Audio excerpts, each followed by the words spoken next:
So hello everyone. তো আজকে আমি আপনাদের কাছে একটা ইনফরমেটিভ ভিডিও নিয়ে এসেছি। তো এখানে আমি অন্নপূর্ণা যোজনার একটা অনলাইন ফর্ম খুলেছি। তো এখানে যেটা ব্যাপার সেটা সব কিছু ইংলিশে রয়েছে। তো আপনাদের বোঝার সুবিধার্থে আমি আপনাদের বাংলার ফর্মটা একটা আমার কাছে রয়েছে, ওটা ফিল আপ করে দেখাচ্ছি। তো আপনারা কীভাবে ফর্মটা ফিল আপ করবেন সেটা একবার দেখে নিন। তো প্রথমে এখানে যেটা রয়েছে পরিবারের প্রধানের নাম, মানে আপনার পরিবারের যে হেড, তো তার নামটা আপনারা এখানে লিখে দেবেন। চেষ্টা করবেন পুরোটা ব্লক লেটারে লেখার, অর্থাৎ ক্যাপিটাল লেটারে লেখার। তারপর এখানে রয়েছে জন্ম তারিখ। এখানে আপনারা কিন্তু হেড অফ দ্য ফ্যামিলির জন্ম তারিখটাই দেবেন এবং যেভাবে এখানে দেওয়া আছে দিন, মাস, বছর, এভাবেই আপনারা দেবেন। তারপরে হেড অফ দ্য ফ্যামিলির যে মেম্বার, তো তিনি পুরুষ না মহিলা সেটাতে ঠিক মার্ক করবেন। এরপর যেটা আছে সেটা হয়েছে আধার নম্বর। তো পরিবারের প্রধানের যে আধার নম্বর সেটা আপনারা ঠিকঠাক করে এখানে বসিয়ে দেবেন। আচ্ছা, এরপর রয়েছে রেশন কার্ডের পারিবারিক আইডি। তো এইটা আপনারা গুগল থেকে পেয়ে যাবেন, তো ওই নাম্বারটা ওখানে লিখে দেবেন।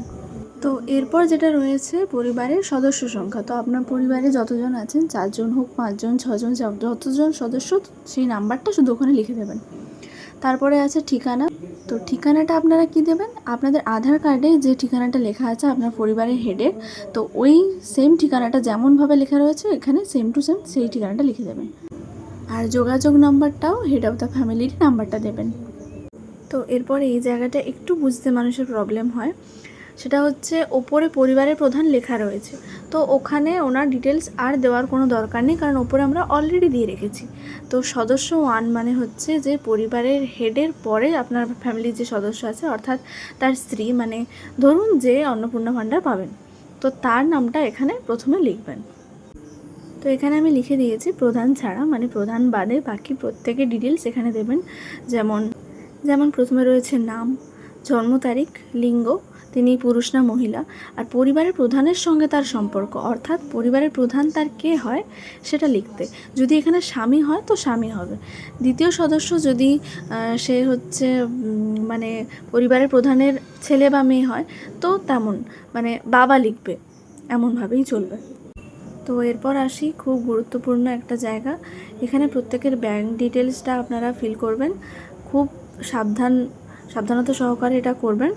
তো প্রথমে হচ্ছে ব্যাংক, মানে পরিবারের প্রধানের ব্যাংক ডিটেলসটা এখানে দেবেন, তারপর বাকি প্রত্যেকের। তো এরপরে যেটা রয়েছে ডিটেলসগুলো আমি কিভাবে ফিল করবেন বলে দিচ্ছি। প্রথমে রয়েছে ব্যাংক, অর্থাৎ ব্যাংকটা মানে কোন ব্যাংকে রয়েছে অ্যাকাউন্টটা। তো এসবিআই হলে এসবিআই, পিএনবি হলে পিএনবি, তো এইভাবে লিখে দেবেন। বা যদি ইউকো ব্যাংক হয় তো ইউকো। আর সেকেন্ডে হচ্ছে অ্যাকাউন্ট নাম্বার আর আইএফএসসি কোডটা, ওটা ব্যাংকের বইতেই দেওয়া থাকে, ওটা দেখে ফিল করে দেবেন। সেমভাবে বাকি প্রত্যেকটা সদস্যের ব্যাংক ডিটেলস এখানে ফিল করবেন।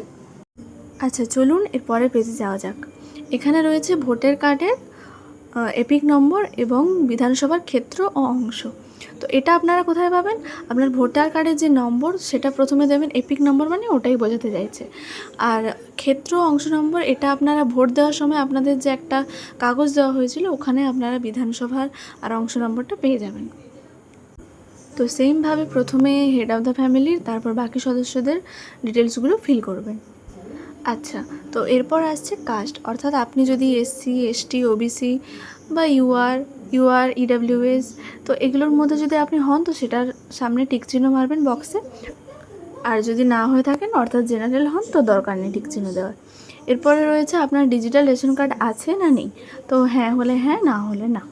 আর রেশন কার্ডের টাইপ এখানে দিতে বলেছে, মানে রেশন কার্ডের ধরন। তো ওখানে আপনার রেশন কার্ডের নাম্বারের শুরুতে যে ওয়ার্ডগুলো লেখা আছে, মানে যে লেটারগুলো লেখা রয়েছে, তো সেটা দেখে আপনি ওখানে বসাবেন। তারপরে রয়েছে আপনি মাসিক রেশন তোলেন হ্যাঁ কি না, তো ওটা আপনি হ্যাঁ কি না সেটাতে ঠিক চিহ্ন মেরে দেবেন। এরপরে রয়েছে যে আপনার বাড়িতে কি 3 বা তার বেশি পাকা ঘর রয়েছে, তো এটা হলে হ্যাঁ, না হলে না। এরপরে যেটা রয়েছে পারিবারিক জমির মালিকানা, অর্থাৎ আপনার জমির মালিকানা আপনার রয়েছে কিনা সেটা হ্যাঁ বা না সেটা দেবেন। আচ্ছা, এরপর রয়েছে পরিবারের সকল সদস্যের মোট জমির পরিমাণ, অর্থাৎ আপনার বাড়িতে প্রতিটা সদস্যের নামে যে পরিমাণ জমি আছে বা প্রত্যেকের নামে যে পরিমাণ জমি আছে সেই জমিটার শতকে এখানে বসাবেন যে কতটা পরিমাণ জমি রয়েছে। এরপর রয়েছে আপনার পরিবারের কারোর বাণিজ্যিক মোটর চালিত 4 চাকা রয়েছে হ্যাঁ কি না, অর্থাৎ ট্রাক্টর, জিপ এইসব কিছু রয়েছে কিনা, 4 চাকা কোনো গাড়ি রয়েছে কিনা সেটাতে হ্যাঁ বা না দেবেন। যদি হ্যাঁ হয় তবে আপনার গাড়ির সংখ্যা মানে কটা গাড়ি রয়েছে সেটা দেবেন আর গাড়ির রেজিস্ট্রেশন নাম্বারটা দেবেন। এরপর রয়েছে আপনার পারিবারিক সদস্যদের স্বাস্থ্য বিমা রয়েছে হ্যাঁ কি না, তো না হলে না দিয়ে দেবেন, কোনো অসুবিধে নেই। আচ্ছা, এরপর আসছে যে পরিবারের কোনো সদস্য কি আয়কর বা পেশাগত ট্যাক্স প্রদান করেন, তো যদি হ্যাঁ হয় এটাতে হ্যাঁ দেবেন, নয়তো না। যদি কেউ ট্যাক্স দান করেন তো হ্যাঁ দেবেন, না হলে না দেবেন।